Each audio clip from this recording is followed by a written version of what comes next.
રાજસ્થાનનો ઝાલાવાડ જિલ્લો જેના મનોહર થાણા નામના વિસ્તારમાં પીપલોદી ગામમાં સરકારી સ્કૂલમાં છત પડતા 32 વિદ્યાર્થીઓ કાટમાળમાં ફસાઈ ગયા હતા, જેમાં હવે 7 વિદ્યાર્થીઓના મૃત્યુ થયા છે, જ્યારે અન્ય વિદ્યાર્થીઓને રેસ્ક્યુ કરવામાં આવ્યા છે। ઝાલાવાડ પોલીસે જાણકારી આપી છે કે તમામ વિદ્યાર્થીઓને કાટમાળમાંથી બચાવી લેવામાં આવ્યા છે, પરંતુ 29 વિદ્યાર્થીઓ આ દુર્ઘટનામાં ઘાયલ થયા છે। સરકારી હોસ્પિટલમાં એવા દ્રશ્યો સર્જાયા છે જેમાં મા-બાપ પોતાના મૃત અને ઘાયલ બાળકોને પોતે લઈને આવી રહ્યા હોય। આમ આ દુર્ઘટનામાં સરકારી અધિકારીઓ વ્યવસ્થા સંપૂર્ણપણે પડી ભાંગ્યા છે। નમસ્કાર, જમાવટ સાથે હું છું પાર્થ।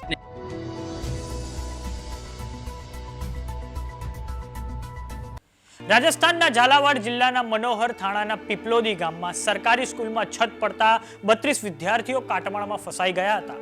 7 વિદ્યાર્થીઓના મૃત્યુ થયા છે, 29 જેટલા વિદ્યાર્થીઓ આ દુર્ઘટનામાં ઘાયલ થયા છે। હવે સરકારી હોસ્પિટલમાં ખૂબ કરુણ દ્રશ્યો સર્જાયા છે, જેમાં મા-બાપ પોતાના ઘાયલ અને મૃત બાળકોને પોતે લઈને હોસ્પિટલ આવી રહ્યા છે।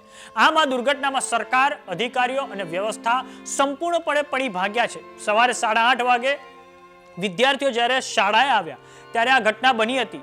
કાટમાળમાંથી વિદ્યાર્થીઓનું રેસ્ક્યુ એ સ્કૂલના સ્ટાફ અને ગામના લોકો દ્વારા કરવામાં આવ્યું છે, અને આ પછી જિલ્લાના સિનિયર અધિકારીઓ, પોલીસ અધિકારીઓ અને શિક્ષણ વિભાગના અધિકારીઓ ત્યાં પહોંચ્યા હતા।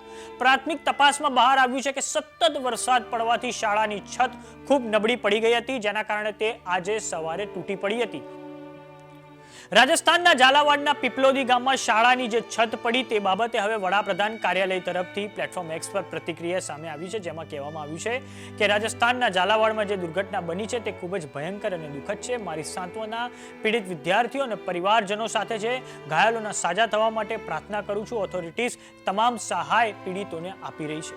ગામવાળાનું કહેવું છે કે આ સ્કૂલમાં 2 ક્લાસ ચાલી રહી હતી, અહીં 7 ઓરડાઓ હતા। જ્યારે અકસ્માત થયો ત્યારે 71 વિદ્યાર્થીઓ શાળામાં હાજર હતા। ગંભીર રૂપથી ઘાયલ વિદ્યાર્થીઓને હવે ઝાલાવાડની હોસ્પિટલમાં દાખલ કરવામાં આવ્યા છે, અને હવે ઝાલાવાડની સ્કૂલ દુર્ઘટનામાં રાજસ્થાનના શિક્ષણ વિભાગે 5 શિક્ષકોને સસ્પેન્ડ પણ કરી નાખ્યા છે। આમ તમામ જવાબદારી શિક્ષકો પર ઢોળવામાં આવી રહી છે। વાત કરીએ ગુજરાતની, તો આપણા ગુજરાતમાં પણ ગ્રામીણ વિસ્તારમાં ઘણી એવી શાળાઓ છે કે જે ખૂબ જ જર્જરિત થઈ ગઈ છે।